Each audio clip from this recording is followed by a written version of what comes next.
Laura, thank you. There's Jamie McLennan. There is Darren Dreger. The most talked about player in this series, of course, is Sergei Bobrovsky. 1 goal allowed in 2 games, so it's justifiable. At the other end, Stuart Skinner, it's been quiet, and he hasn't been the problem for the Oilers. He's been solid, but he also hasn't been a difference maker. Does he have to likely be that tonight? Absolutely. He has to be the solution, because all the talk is about Sergei Bobrovsky stopping 50 for 51. He's been brilliant. Well, Stuart Skinner has to enter the series in a positive way. He cannot affect the outcome of this series in a negative way.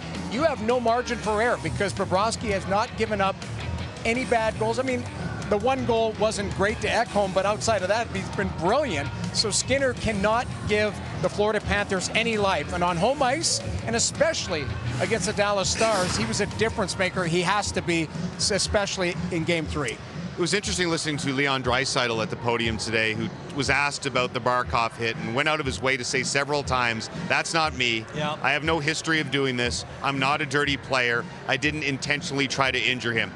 No matter what his motivation was, if this was the regular season, we'd see some sort of retaliation / response from the Panthers. But 2 wins away from the Stanley Cup, we won't see that tonight, right? I don't think so. I mean, you might see an elevated level of physicality, because the Florida Panthers have proven that they like to play that style of game, but they're not looking for a pound of flesh.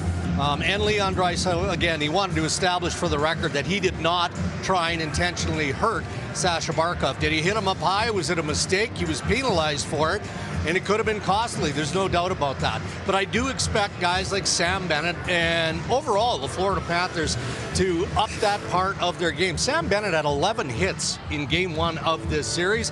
That backed off in Game 2, but you want to quiet a building down, start running the Oilers Stars and see what happens. I think the Oilers expect that.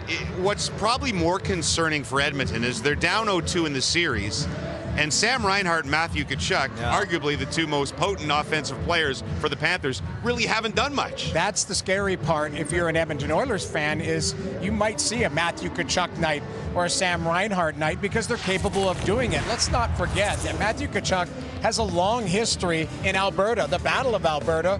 Physicality, scoring goals, doing whatever it takes to win. He can see the finish line, and the same thing with Sam Reinhart. Yes, they've maybe sacrificed a little bit of offense for playing the right way, but if either one of them have a night where it's the Sam Reinhart night or the Matthew Tkachuk night, that does not bode well for the Edmonton Oilers. Noodles, you questioned yesterday whether it was right for the Panthers to travel the day before the game. They had a couple of hour delay because of the bad weather in Florida. They downplayed that. All of them, each and every man on this day. I talked to Aaron Ekblad. He said, it was great. I was great having the extra day at home. Got a great night's sleep. Paul Marie said, look, it's 2 hours, guys. The only thing that happened is the coaches ate 12 meals and gained 7 pounds. But did you think it was, I guess we'll see tonight if they have any less jump. Yeah, well, the fact that the majority of the team was on the ice for the morning skate is an indication that yesterday was a grind. We've all been in weather situations and travel snarl-ups, right? We've all been trapped on planes and stuck in airports. And we complain way more than players. Oh, no question about that. But it was a 6-hour flight on top of a 2-hour delay. So they're out of routine. So I think that that's 100% why the majority of the team was on the ice here in Edmonton to get their legs going and just get ready for an earlier start. Yeah, I don't think it'll be an issue, but that was rare to see that long of a skate the day of the game, like 8 hours before the game. It's exactly 8, maybe 7.5 hours. Everybody on the ice, including Sergei Bobrovsky. To me, that was a little bit different, and you could tell it was because of the travel. It was because of things getting messed up with the delay. Probably just flushing the legs, getting a little lather on, and basically they're here to try and win Game 3. Yeah. They're not here to relax and rest. So I like the fact that everybody went out there. We'll see if it translates tonight.